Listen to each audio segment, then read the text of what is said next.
تو لازمی آپ اسی چیز کو اپنے اوپر اور اپنی زندگی میں بھی امپلیمنٹ کر سکتے ہیں، اور کبھی اس چیز سے گھبرانا نہیں چاہیے. آج جمعے کا دن ہے، اور جمعے کے دن ویسے بھی زیادہ کوشش کرنی چاہیے کہ جتنا بھی ہو سکے عبادت ایک تو زیادہ کریں، اور ساتھ ہی ساتھ جو چھوٹے چھوٹے ایکٹس آف کائنڈنس ہے وہ کرتے رہے. اگر آپ کسی کو صدقہ دے سکتے ہیں وہ دیتے ہیں، کسی کی مدد کر سکتے ہیں، کسی کو کھانا کھلا سکتے ہیں، کسی کو پانی پلا سکتے ہیں. تو یہ بڑی چھوٹی چھوٹی چیزیں ہیں جو کہ شاید اتنا وقت بھی نہیں لیتی اور ہمارے لیے اتنا میٹر بھی نہیں کرتی. لگتا ہے کہ کچھ بھی نہیں ہے، لیکن ایکچولی میں کسی اور شخص کے لیے، کسی اور انسان کے لیے بہت بڑی چیزیں ہوتی ہیں. تو ہمیشہ کوشش کرتے رہنا چاہیے کہ ہر دن ویسے تو کوشش کرنی چاہیے، لیکن جمعے کے دن خاص طور پہ کوشش کرنی چاہیے کہ بہتر طریقے سے جو ہے اپنے فرائض کو پورا کر سکے، اپنے والدین کے ساتھ وقت گزاریں، اپنی فیملی کے ساتھ وقت گزارنے کی کوشش کریں. اور اگر آپ کے بچے ہیں تو ہمیشہ اپنے بچوں کو بھی ٹائم دیں، اور جتنی مرضی مصروفیت ہو اور جتنے مرضی دوست انتظار کر رہے ہیں تھوڑا سا وقت اپنی روٹین میں سے نکالیں اور اپنی فیملی کے لیے جو ہے سیپریٹ کر لیں. اور آف کورس آپ کو پتہ ہے فیصل آباد شہر سے ریلیٹڈ جتنے بھی امپورٹنٹ ایشوز ہیں ان کے بارے میں ہماری ہمیشہ کوشش رہتی ہے بات کریں. اور ہمیشہ میں یہ بات کہتی ہوں کہ کبھی بھی کرٹیسائز کرنا ہمارا مقصد نہیں ہوتا، بلکہ ڈفرینٹ ایشوز کو منظر عام پر لے کر آنے سے، ڈسکشن کرنے سے بہت سارے پرابلمز ویسے ہی سالو ہو جاتے ہیں. تو کرٹیسائز کرنا ہمارا مقصد نہیں ہوتا، کنسٹرکٹیو کرٹیسزم کے تھرو پرابلمز کو سالو کرنے کی ہمیشہ ہماری کوشش رہتی ہے. بہت ہی خاص مہمان آج ہمارے ساتھ اسٹوڈیو میں موجود ہیں. فیصل آباد کے بزنسز کے حوالے سے بات کریں گے، انڈسٹری کے حوالے سے بات کریں گے، جہاں پر ایک طرف بزنسز بہتر طرح سے پرفارم کرے لیکن ایس ایم ای سیکٹر بہت اسٹرگل کر رہا ہے، اور جتنی بھی آواز ان تک پہنچانی چاہیے اداروں تک پہنچا نہیں پائے ہیں. تو ہماری کوشش ہوگی آج کے شو سے کہ پیغام اور ان کی آواز ایس ایم ای سیکٹر کی ہم آگے اداروں تک پہنچا سکے، اور جتنا بھی ہو سکے چیزوں کو بہتر ہونے پر لازم کر سکے، کوشش کر سکے کہ اداروں کی طرف سے کسی نہ کسی طرح کا ایکشن جو ہے وہ ضرور لیا جائے. بہت ہی خاص مہمان آج ہمیں اسٹوڈیو میں جوائن کریں. میں جلدی سے آپ کا انٹروڈکشن کرا دیتی ہوں، پھر ہم اپنی گفتگو کا آغاز کریں گے اور ڈسکشن کو آگے بڑھائیں گے. تو جی ہمارے ساتھ آج آف کورس رانا سکندر اعظم خان موجود ہیں جو کہ ایکس پریزیڈنٹ ہے ایف سی سی آئی کے. آپ کو ویلکم کرتے ہیں شو کے اندر. بہت بہت شکریہ آپ کا، آپ نے جوائن کیا ہمیں آج ہمارے شو کے لیے. اور آج تو دھند بھی بہت ہے تو میں سمجھ سکتی ہوں کہ بڑا مشکل رہا ہوگا آپ کے لیے اسپیشلی آنا، لیکن ایس ایم ای سیکٹر کے ایشوز کو لے کر مجھے پتا ہے کہ آپ نے ہمیشہ بہت ہی پیشنیٹلی محسوس کیا ہے، ان کے جو بھی پرابلمز ہوتے ہیں ہمیشہ ان کو منظر عام پر لے کر آئے ہیں. تو بڑا امپورٹنٹ ایشو ہے آج، ٹاپک بہت امپورٹنٹ ہے، اور کوشش ہوگی ڈفرینٹ ایسپیکٹس کو کور کر سکے. وقت ہمیشہ کم ہی ہوتا ہے ہمارے پاس، اور بہت ساری چیزیں جو ہم کور نہیں کر پاتے، لیکن کوشش یہی رہے گی. ٹو بگن ود، سب سے پہلے اگر ہم ایس ایم ای سیکٹر کے مسائل کی طرف آ جائیں تو ایسے کون سے ایشوز ہیں جو کہ فوری طور پہ حل ہونے کی ضرورت ہے؟ بہت شکریہ فاطمہ آپ کا اور سٹی 41 کا کہ آپ نے کہا موضوع پہ مجھے بات کرنے کا موقع فراہم کیا. دیکھیں ایس ایم ای سیکٹر جو ہے نا پاکستان میں ہمیشہ نیگلیکٹ ایریا رہا ہے، اور اس پہ اتنا فوکس نہ گورنمنٹ کا رہا ہے اور نہ ہی اسے اس طرح لیا جاتا ہے کہ جی آپ اب دیکھیں کہ آپ کا جو اپنا بڑے سکیل میں جو اپنا کام کرنے والے ہیں وہ کتنے لوگ ہیں، اور سمال سکیل میں کام کرنے والے وہ کتنے لوگ ہیں. ایکچوئل پاکستان کی اس وقت جو آبادی ہے اگر اس کو آپ حقیقی معنوں میں دیکھیں تو یہ ایکچوئل 25 کروڑ کے اوپر ہے یہ، اور 25 کروڑ لوگوں کی ایک مارکیٹ ہے. ان لوگوں کو کھانے پینے کی اشیاء، ان لوگوں کو ضروریات جو زندگی ہیں وہ یہیں سے پروڈیوس ہونی ہے. تو کن لوگوں نے کرنی ہے؟ وہ کرنے والے کون ہیں؟ وہ ہیں آپ کا ایس ایم ای سیکٹر. اس میں آپ ٹیکسٹائل کا لگا لیں کہ آپ کی جو لوکل سب سے پہلی ہے کنزمپشن ہے وہ کس نے پوری کرنی ہے؟ لوکل انڈسٹری نے پوری کرنی ہے. اگر یہ پوری نہیں کرے گی تو ڈیفینیٹلی آپ پھر وہ امپورٹ کریں گے وہ چیزیں. اب ہمارا ملک پہلے ہی متحمل نہیں ہو سکتا کہ اس کی تو ایکسپورٹ پہلے ہی بہت کم ہے. آپ دیکھیں کہ 22 بلین ڈالر کی آپ کی ایکسپورٹ ہے اور 65 بلین ڈالر کی آپ کی امپورٹ ہے. اور اسی لیے ڈے بائی ڈے آپ دیکھیں کہ آپ کا جو ڈالر ہے وہ انکریز ہو رہا ہے اور آپ کا جو روپیہ ہے وہ گر رہا ہے. اس کی ایک ہی وجہ کہ نان اسٹیبلٹی ہے آپ کی امپورٹ اور ایکسپورٹ میں، یہی وجہ ہے. تو اس کو فل ہم کس طرح، اگر اس میں یہ بھی ایس ایم ای سیکٹر بھی ابھی کام نہ کر رہا ہو، فنکشنل نہ ہو، تو اس کا مطلب ہے کہ آپ کا امپورٹ بل اور بڑھ جائے گا. تو اس لیے اب اس کے مسائل کیا ہیں؟ اس کے مسائل یہ ہیں کہ ہمیشہ سے کہ جو بڑی لوننگ ہے یا گورنمنٹ کا جو فوکس ہے سارا وہ آ جاتا ہے کہ ہم نے لارج سکیل جو ہماری انڈسٹری ہے اسے ہی ہم نے بوسٹ اپ کرنا ہے, اسے ہی ہم نے سپورٹ دینی ہے, اسے ہی ہم نے سب کچھ کرنا ہے. تو اس سے اب اربوں خربوں روپیہ جو ہے وہ اسٹیٹ بینک کی تمام جتنی سکیمز آتی ہیں وہ لارج سکیل کے لیے آتی ہیں, اور اس سے جو چھوٹا طبقہ ہے, تاجر طبقہ, وہ پنپ ہی نہیں سکتا, چھوٹی انڈسٹری نہیں پنپ سکتی. اس میں مثلا میں کہوں گا پروسیسنگ انڈسٹری ہے, اس میں آپ کی سائزنگ انڈسٹری ہے, اس میں آپ کی پاور لوم انڈسٹری ہے, اس میں آپ کے چھوٹے بزنسز ہیں. ان لوگوں کے لیے کبھی کوئی لون کی ایسی سکیم نہیں بنائی گئی کہ جس سے یہ لوگ بھی, اور اس کا جو پرافٹ ریشو ہے یا آپ انٹرسٹ ریٹ کہہ لیں وہ بڑا ہائی لیول پہ سے رکھتے ہیں. اچھا, جتنا چھوٹا دکاندار ہوگا نا جی, اس کو اس سے زیادہ انڈرمائن کیا جاتا ہے کہ اس سے سیکورٹی بھی آپ نے زیادہ لینی ہے, اس کا ریٹ آف انٹرسٹ بھی آپ نے ہائی رکھنا ہے. یہ بڑی سمجھنے والی چیزیں ہیں کہ جو لارج سکیل انڈسٹری ہے اس کے لیے آپ کو لون ملے گا 2% پہ, 1% پہ, 3% پہ, 4% پہ. اچھا, تو یہ جو ہماری ایس ایم ای سیکٹر ہے اس کو ملے گا, ایک طرف آئے گا آپ کا کائبر ریٹ جو اس وقت ابھی 4% بڑھتے بڑھتے 9.75 پہ چلا گیا, اور اس کے ساتھ سپریٹ ڈلے گا بینکوں کا, وہ 15-16% بن جاتا ہے. اب مجھے بتائیں کہ جس ملک میں 1-2% پہ بزنس ہو رہا ہو وہاں پہ لون لے کے 16% پہ 17% پہ کس طرح لوگ گرو کریں گے, پھر ڈیفالٹ ریشو بڑھے گی. تو میری گورنمنٹ سے ابھی انہوں نے اسٹیٹ بینک نے ایک سکیم لانچ کی ہے کہ ایس ایم ای سیکٹر کے لیے کہ ہم 1 کروڑ روپیہ انہیں دیں گے, اور اب 1 کروڑ روپے کا مطلب ہے کہ ایک سال پہلے جو 50 لاکھ تھا اب وہ 1 کروڑ کے برابر ہو گیا کہ آپ کا روپیہ ڈی ویلیو ہو گیا. اور اس کی وجہ سے ظاہر ہے, اس کو میں اور سلیس طریقے میں اس طرح کہہ سکتا ہوں کہ اگر ایک پروڈکٹ 100 روپے کی ملتی تھی تو ابھی وہی پروڈکٹ جو ہے وہ آپ کو 2 روپے میں ملے گی, آپ کا کیپٹل آپ کو ڈبل ڈیجٹ میں آپ چلے گئے. تو اس لیے اس کی تو ویلیو ڈاؤن ہو گیا, لیکن اس کے باوجود چلو ایک اچھا قدم ہے. لیکن آپ دیکھیں کہ اینڈ پہ جا کے کیا ہوگا کہ اس سے مستفید پھر بڑے لوگ ہو جائیں گے. آپ کو یونیورسل ایسی ان کے لیے رکھیں کرائیٹیریا کہ جس میں ہر وہ بندہ کم از کم اپنی اپلائی کر سکے اور اس سے وہ لون ملے بھی, تاکہ چھوٹی انڈسٹری گرو کرے. چھوٹی انڈسٹری کے لیے تو 1 کروڑ روپیہ کوئی چیز نہیں ہے. تو یہ میں سمجھتا ہوں کہ وہ ان ٹریڈرز کے لیے ہے.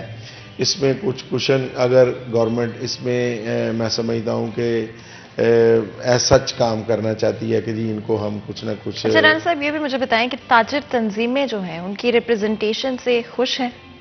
دیکھیں, تاجر تنظیمیں ہمیشہ بات تو کرتی ہیں لیکن اس میں بہتری کی بہت گنجائش ہے. وہ میں اس طرح بات کروں گا, نمبر 1 ہونا کیا چاہیے ہمارے یہاں کے جو جس کا رننگ پوزیشن میں بزنس ہو, ایک تو ممبر وہ ہونا چاہیے, ایک اس کی نمائندگی جو ہے وہ کرے جو ایکچوئل ہے. مثلا یہاں ہمارے پرابلم ہے کہ ٹریڈرز کی نمائندگی, شٹر ویل کی نمائندگی انڈسٹری والا کر رہا ہوتا ہے.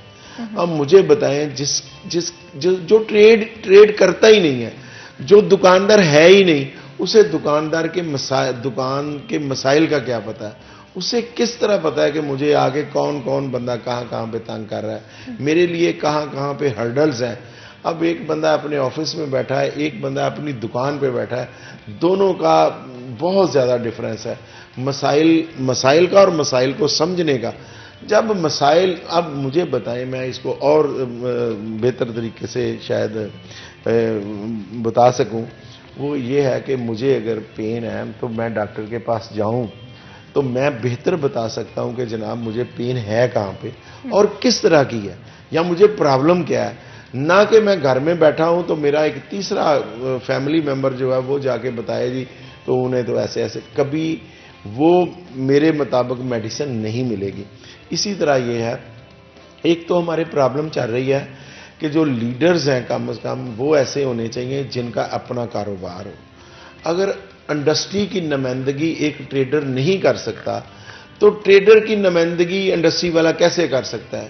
تو یہ ایک یہاں ہمارے چلا ہوا ہے سسٹم ہے کہ جس کو چینج آ ہی نہیں سکی، اسی لیے مسائل حل بھی نہیں ہوتے اور مسائل کی جس طرح ریپریزنٹیشن ہونی چاہیے وہ بھی نہیں ہو سکتی۔ تو جو تاجر تنظیمیں ہیں اس کے لیے میں چاہوں گا، اچھا کوئی ٹی او آر نہیں ہے ان کے لیے، گورنمنٹ نے رکھا تھا ان کو سسٹم میں لانے کے لیے کہ جو آپ کے اپنے ہیں اسمال چیمبرز بنے تھے وہ تھے اصل میں جو ٹریڈ باڈیز بنی ہوئی ہیں ان کے متبادل کہ آپ ان لوگوں کو سٹیم لائن میں لے کے آئیں۔ اچھا وہاں پہ ہوتا کیا ہے کہ ایک تو تاجر تنظیمیں اس میں جو کام نہیں کرتا، جو کاروبار نہیں کرتا وہ بھی ممبر ہے، بلکہ ممبر نہیں وہ لیڈر بھی ہے، اور اس کے ساتھ ساتھ یہ بھی ہے کہ وہ ٹیکس دیتا ہے یا نہیں دیتا۔ اب چیمبرز میں ضرورت ہے، وہ اسمال چیمبر ہوں، وہ وومن چیمبر ہوں، یا آپ کے جو ڈسٹرکٹ کے چیمبر ہیں، کہ وہاں پہ نان ٹیکس پیئر ممبر ہی نہیں بن سکتا۔ میں اس سے ایک قدم آپ کے توسط سے یہ گورنمنٹ کو کہوں گا کہ ان جو ٹریڈ باڈیز ہیں اب ان کے لیے بھی آپ قوانین بنائیں کہ ان کی ممبرشپ کس طرح ہو سکتی ہے۔ جو اگر آپ چاہتے ہیں کہ یہاں پہ لوگ ٹیکس گزار ہوں اور ٹیکس سسٹم میں زیادہ سے زیادہ لوگ آئیں تو اس کے لیے آپ رکھیں کہ ٹریڈ باڈیز کا ممبر بھی جو ہو وہ بھی اگر ٹیکس گزار ہوگا تو تب بنے گا، اگر ٹیکس نہیں ادا کرتا تو وہ کبھی اس کا ممبر نہیں بن سکتا۔ جس طرح آپ نے قوانین بنائے ہوئے ہیں کہ چیمبرز کا کوئی بندہ نان ٹیکس پیئر بندہ جو ہے نان فائلر ہے وہ بن نہیں سکتا۔ تو جب جو ٹیکس گزار ہوگا ایک تو وہ کاروبار کرتا ہوگا۔ اچھا میں ایک اور چیز آپ سے پوچھنا چاہتی ہوں، بیکاز آپ نے ٹیکسز کا مینشن کیا، ایک دو دفعہ شو میں بھی ڈسکس ہو چکا ہے کہ کئی دفعہ تاجر سمجھنے میں ان کے لیے پرابلم ہوتا ہے کہ کس چیز پہ ٹیکس لگایا جا رہا ہے، کیوں لگایا جا رہا ہے۔ ایک گورنمنٹ کے درمیان یا ٹیکس کے ایف پی آر کے درمیان اور تاجروں کے درمیان ایک گیپ ہے جس کی وجہ سے وہ سمجھ نہیں پاتے۔ کیا یہ اچھا نہیں ہوگا اگر اردو کے اندر ان ڈاکیومنٹیشن کو تاجروں تک پہنچایا جائے، ان کو اویئرنیس دینے کی کوشش کی جائے؟ اچھا یہ بڑی خوبصورت بات آپ نے کی ہے۔ ہماری قوم کمپلیکس کا شکار ہے، ہم صرف پڑھا لکھا اسے سمجھتے ہیں جو انگلش بولتا ہے، جو روانی سے بولتا ہے، وہ بھلے ایک جماعت نہ پڑھا، وہ اگر کوئی بندہ باہر ابراڈ چلا گیا ہے وہ مزدور ہی ہو تو اس نے وہاں کی لینگویج تو سیکھ لی ہے نا، وہ تو اس میں بات کرے گا۔ یہ کوئی کرائٹیریا نہیں ہے آپ کی قابلیت کا، یہ کوئی کرائٹیریا نہیں ہے جی آپ پھر ہی اچھے لگیں گے۔ اب جتنی دنیا کی اقوام نے ترقی کی ہے، کیا کبھی گورے کو آپ نے اردو بولتے دیکھا ہے کہ وہ اپنے ملک میں کھڑا اور اردو بول رہا ہو؟ کی ضرورت کیا ہے؟ آپ نے چائنا کے پریزیڈنٹ کو کبھی انگلش بولتے نہیں دیکھا، تو ترقی میں دنیا میں نمبر 1 وہ چلے گئے ہیں۔ آپ ٹرکش جو اپنا پریزیڈنٹ آپ اس کو دیکھ لیں، آپ پیوٹن کو دیکھ لیں، آپ ان سب کو دیکھیں جن کی زبان انگلش نہیں ہے۔ انگلش لینگویج ہے آپ کی انٹرنیشنل آپس میں اٹریکشن کے لیے، لائزون کے لیے، کہ جب آپ کسی باہر والے سے بات کرتے ہو تو ایک انٹرنیشنل لینگویج ہے، آپ اس کو یوز کرو۔ اب یہاں پہ ہمیں کرنا کیا چاہیے کہ بالکل صحیح کہا آپ نے کہ آپ اچھا یہ سپریم کورٹ کا فیصلہ ہے، یہ سپریم کورٹ کا فیصلہ ہے کہ آپ اردو میں ساری لکھت پڑھت کرو گے اور کرو گے، کیوں نہیں ہم اپنی قوم کے لیے کیوں نہیں اپنی زبان میں بات کرتے؟ انہیں آپ ٹیکس کا جتنا نظام ہے وہ کوئی ضروری تو نہیں ہے آپ اردو میں چھاپیں، لوگ اسے پڑھیں، اسے مستفید ہوں، اس کو دیکھیں کہ میری ذمہ داریاں کیا ہیں، میرے فرائض کیا ہیں، میرے حقوق کیا ہیں۔ 2 چیزیں نا، ایک ہے میرے حقوق کہ میں اپنا حق مانگتا ہوں، کچھ میرے اس کے ساتھ فرائض بھی شامل ہیں کہ اگر میں گورنمنٹ سے کچھ چاہتا ہوں تو میرے پہلے فرائض بھی ہیں کہ میں نے ٹیکس پے کرنا ہے۔ سب سے پہلی سیڑھی ہے کہ میں ٹیکس پے کروں، اس کے بعد گورنمنٹ سے مانگوں جی ہاں مجھے کیا۔ بالکل جی، اور ٹیکسز پے کرنا بہت بہت امپورٹنٹ ہے، یہ بات ہم ریپیٹ کرتے ہیں شو کے اندر، اور نو میٹر واٹ چیزوں کو بہتر کرنے کی ضرورت ہے، کمیونیکیشن بہتر ہو سکتی ہے، اسپیشلی اردو کے اندر ڈاکیومنٹیشن کو لے کر آنا بہت بہت ضروری ہے۔ مزید بھی گفتگو کریں گے لیکن بریک کا وقت ہو رہا ہے تو بالکل چھوٹا سا بریک لیں گے، بریک کے بعد حاضر ہوتے ہیں، کہیں مت جائیے گا، ہمارے ساتھ رہیے۔